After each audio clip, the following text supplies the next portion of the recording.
Hi, this is Betsy Cheddar coming to you, reading an audiobook.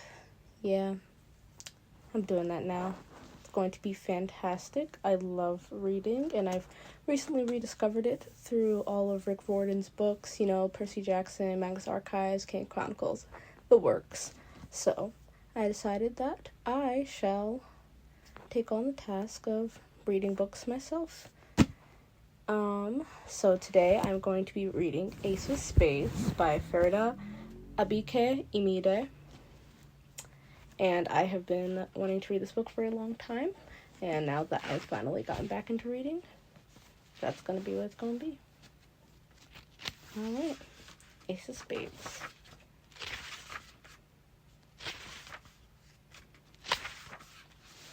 Part 1, The Ivory Tower. Chapter 1, Devon, Monday. First day back assemblies are the most pointless practice ever. And that's saying a lot, seeing as Nevaeh's Academy is a school that runs on pointlessness. We're seated in Lion Hall, named after one of those donors who give money to private schools that don't need it, waiting for the principal to arrive and deliver his speech in the usual order. Number 1, welcome back for another year. Glad you didn't die this summer. Number 2, here are your senior prefects and head prefect. Number 3, school values. Number 4, Finn. Don't get me wrong, I'm all for structure. Ask any of my friends. Correction, friend. I'm pretty sure that, even though I've been here for almost 4 years, no one else knows I exist. Just Jack, who generally acts like there's something seriously wrong with me. Still, I call him a friend, because we've known each other forever, and the thought of being alone is much, much worse. But back to the thing about structure. I'm a fan. Jack knows about the many rituals I go through before I sit down at the piano. Without them, I don't play as well. That's the difference between my rituals and these assemblies. Without these, life at Nevaeh's would still be an endless drudge of gossip, money, and lies. The microphone screeches loudly, forcing my head up. 20 minutes of my life about to be wasted on an assembly that could have been an email. I lean back against my chair as tall, pale guy with dull black eyes, oily black hair slicked back with what I'm sure was an entire jar of hair gel, and a long dark coat that almost sweeps the floor, stands at the podium, staring down at us all like we're vermin and he's a cat. My name is Mr. Ward, but you must all address me as Headmaster Ward, the cat says, voice liquid and slithery. I squint at him. What the hell happened to Headmaster Collins? The room is filled with confused whispers and unimpressed faces. As I'm sure some of you are aware, Headmaster Collins resigned just before summer break, and I'm here to lead you all through your final year at Nevaeh's Academy. The cat finishes, his lips pursed. So, the rumors were true, someone whispers nearby. Seems like it. I hear rehab is super classy these days, though. I haven't even heard anything was wrong with Headmaster Collins. He seemed fine before summer. Sometimes I feel like I'm so lost in my own world, I don't notice the things that seem obvious to everyone else. And so, Headmaster Ward's voice booms over everyone else's. We keep with the Nevaeh's tradition. Starting today's assembly with the senior prefects and head prefect announcements. He swivels expectantly as one stiffly suited teacher rushes forward and hands him a cream-colored envelope. Silently, Headmaster Ward opens it, the paper crinkle amplified to a blaring shriek through the speakers. He removes a small card and places the envelope on the podium in front of him. I start to zone out. Our 4 senior prefects are... He pauses. His pupil flicking back and forth like black flies trapped in a jar. Miss Cecilia Wright, Mr. Maxwell Jacobson, Miss Ruby Ainsworth, and Mr. Devon Richardson. At first, I think he's made a mistake. My name never gets called out at formal assemblies. Mostly because these assemblies are usually dedicated to the people and the student body knows and cares about. And if Nevaeh's was setting for a movie, I'd probably be a nameless background character. Jack elbows me, pulling me from my shock state, and I push myself out of the chair. The creaking of wooden seats fills the hall as faces turn to glare at my attempt to shuffle through the rows. I mumble sorry after stepping on some guy's designer shoes, probably worth more than my mom's rent, before making my way to the front, where the senior teachers are lined up, my sneakers squeaking against the almost black wood beneath. My heart pounds, and a light applause comes to an awkward stop. I recognize the other three standing up there, though I've never spoken to them. Max, Ruby, and Cecilia are these giant, pale, light-haired clones of each other, and next to them, my short frame and dark skin sticks out like a sore thumb. They are main characters. I stand next to Headmaster Ward, who is even more terrifying up close. For one thing, he's unnaturally tall, and his legs literally end at the top of my chest. His pupils move toward me, staring, despite his head facing the front. I look away from him, pretending that the BFG hasn't got a scary emo brother called Ward. I've already heard great things about our prefect this year, Ward voice drags, making what I'm sure was meant to be a positive, somewhat lively sentence as lifeless as a eulogy. And so, there should be no surprise that the head prefect is none other than Chamaka Adebayo. Loud cheers fill the dark oak-walled hall as Chamaka walks forward. I noticed her army of clones seated at the front, clapping in scary unison, as pretty and doll-like as their leader. There's a smug expression on her face as she joins us. I almost roll my eyes, but she's the most popular girl at school, and I don't have a death wish. I shift awkwardly, feeling even more out of place now. If Max, Ruby, and Cecilia are all the main characters, Chamaka was the protagonist. It makes sense seeing them up here. But me, I feel like any moment now, guys with cameras are going to run out and tell me I'm being pranked. That would make more sense than any of this. I know things like senior prefects are a popularity contest. Teachers vote for their favorites each year, and it's always the same kind of person. Someone popular, and I am not popular. Maybe my music teacher put in a good word for me? I don't know. As all of you know, the roles of senior prefect and head prefect should not be taken lightly. With a lot of power comes great responsibility. It is not just about attending council meetings with me, or organizing the big events, or impressing a choice college.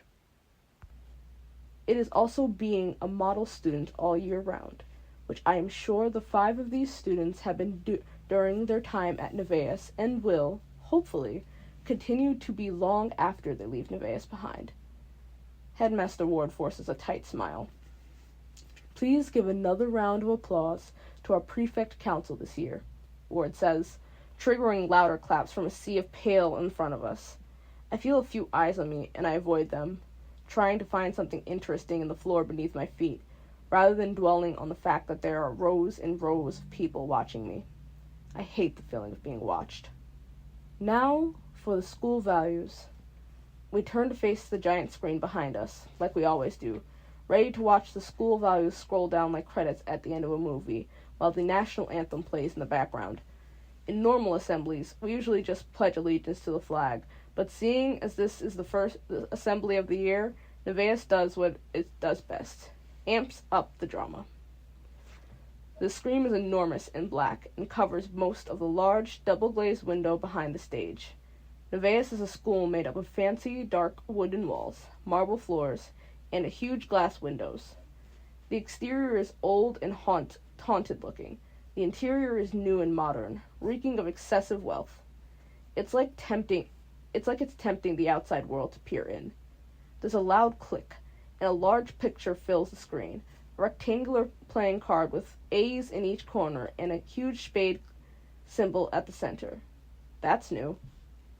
I turn to find Jack in the audience, wanting to give him our "what the hell" look, but he's staring at the screen as if the whole thing doesn't faze him. Everyone else in the audience looks just as unbothered by this as Jack. It's weird. There seems to be some kind of technical malfunction. Mrs.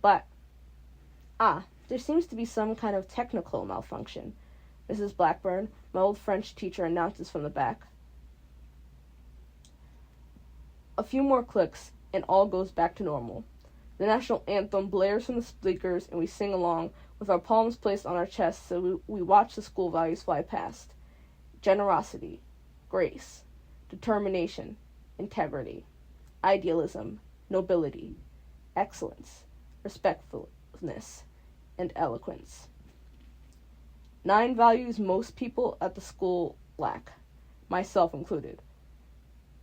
Now for a speech from our head prefect, Chamaka.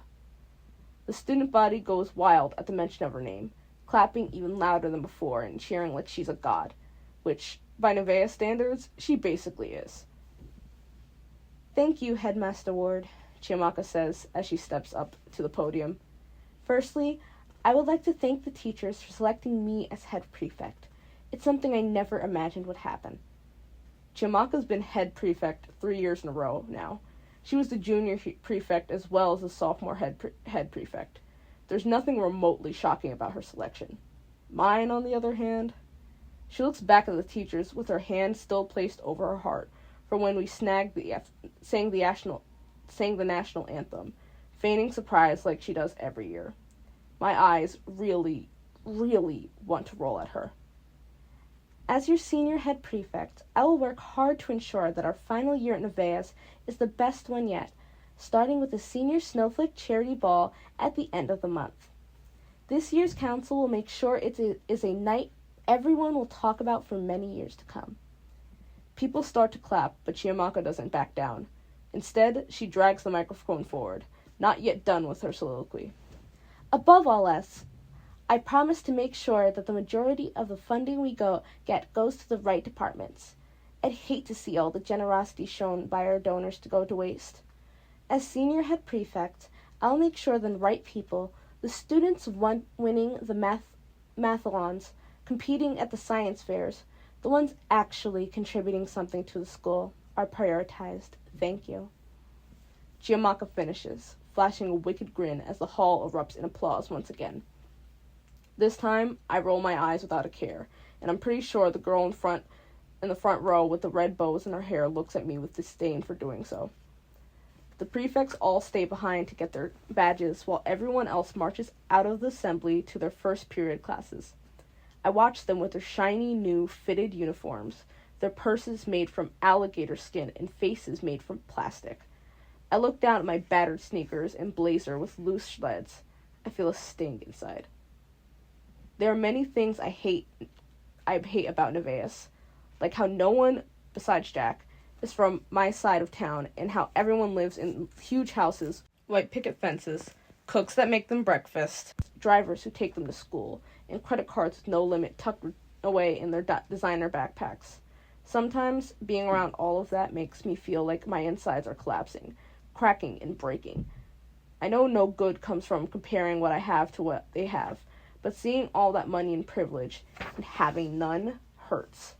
I try to convince myself that being a scholarship kid doesn't matter, that I shouldn't care. Sometimes it works. The badges are all different colors. Mine is red and shiny, with Devon engraved under Senior Prefect. The prefect's teachers choose in senior year always have high GPAs, and, as a result, are immediately drafted as the top candidates for the valedictorian selection, while Chamaka will probably get it. I'm still happy to even be considered. Who knows? If I can get senior prefect, what's stopping the universe from granting one more wish and making me valedictorian? I don't usually allow myself to dream that much. Disappointment is painful, and I like to control the things that seem more possible than not. But I've never been on the teacher's radar before, or anyone else's for that matter. I excel at being unknown, never being invited to parties and whatnot. Now that I'm here, and something like this is actually happening to me, I can't help but feel it is a sign this year is going to go well, or at least better than the last 3. A sign that maybe I'm going to get into college, make my ma proud. Ward finally dismisses us, and I rush out of the hall, weaving through a small crowd of students still hanging about, and into one of the emptier marble hallways with rows of dusky gray lockers. I only slow when a teacher turns the corner. She gives me a pointed look, her sleek bob giving her face the same scary, judgmental appearance of Edna Mode from The Incredibles. As she passes, and I can breathe normally again. The sound of a locker door slamming hard grabs my attention. My head whips around to find the source. A dark-haired guy with sharp, heavy makeup around his eyes and an expression that says, "Fuck off," stares back at me. Josh? Jared? I can't remember his name, but I know his face. He's the guy who came out last year at junior prom, walking in holding his date's hand. His guy date's hand. And it wasn't that big a deal. People were happy for him. But all I remember was looking at him and his date, hand in hand, and feeling this overwhelming sense of jealousy. Prom is one of Nevaeh's many compulsory and meaningless events, and so, like a masochist, I watched them all night, from the beaches at the side of the hall. I watched them slow dance, arms wrapped around each other, like they were naturally safe there, like nothing bad would happen to them, like none of their friends outside of the school would hurt or mock them, like their parents wouldn't stop loving them, or leave them, like they'd be okay. My chest had squeezed as I held onto that thought. My vision blurred, the lights in the room becoming vibrant circles. I had blinked back the tears, quickly wiping them off my cheeks with the sleeve of the black tuxedo I'd rented, still watching them dance, like a Class A creep, looking away only when it got too painful. "What?" A deep voice cut out into the memory like a blade. I blinked to find the guy in the locker staring at me, looking even more pissed off than before. I turned quickly, walking the opposite way now, not daring to look back, because, one, Jim, that guy, scares the shit out of me, and two, my mind flashes back to prom, their intertwined fingers, their smiles. I screw my eyes shut, forcing myself to think of something else, like music class. I climbed the steps to the first floor where my music class is, burning the depressing memory and tossing its ashes out of my skull. My body tingles when I see the dark oak door with a plate engraved music room, and the sadness melts away. This is my favorite classroom, the only place in the school that's ever felt like home. There are other music rooms, mostly for recording or solo practice, but I like this one the most. It's more open, less lonely. Devon, welcome back, and congrats on becoming a prefect. Mr. Taylor steps in. Mr. Taylor is my favorite teacher. He's taught me music since freshman year and is the only teacher I ever really speak to outside of class. His face always lit up, a smile permanently fixed to it. You can get started on your senior project, along with the rest of the class. My classmates are lost in the world of their own music, some on keyboards and others with pencils firmly gripped in their hands as they write down melodies on crisp white music sheets. We were supposed to start planning our senior year projects over the summer, ready to showcase when we got back. But I spent most of my summer occupied with my audition piece for college, as well as not so other academic things. I spot my station at the back by one of the windows, with a keyboard on top of the desk and my initials, DR, engraved into the wood. Not many people take music, so we all have our own stations. I've always loved this classroom because it reminds me of those music halls from the class concerts online, oval-shaped, with brown paneled walls. Being in this room makes me feel like I'm more than a scholarship kid, like I belong here, in this life, around these people, even though I know that isn't true. Thanks, I say, before stepping toward the keyboard I've dreamed of all summer. I don't have a keyboard at home because there's no space and they are a lot more expensive than they look. I'm sure my mom would get me one if I asked, but she's already done so much for me, and I feel like I burden her more than I should. Instead, when I'm not in school, I improvise, humming tunes, writing down notes, and listening to and watching whatever I can. I'm more into the composition and songwriting aspect of music anyways, but it still feels good to have an actual instrument in front of me again. I plug the keyboard into the wall and it comes alive, the small square monitor in the corner flashing. I put on my headphones, running my fingers over the black and white plastic keys, pressing a few, letting a messy melody slip out, before I sit back, close my eyes, and picture the ocean, bluish green with fish swimming in bright sea plants. I jump in, and I'm immersed in the water. The familiar sense of peace rises inside, and my hand stretches towards the piano. And then I play. End of chapter 1.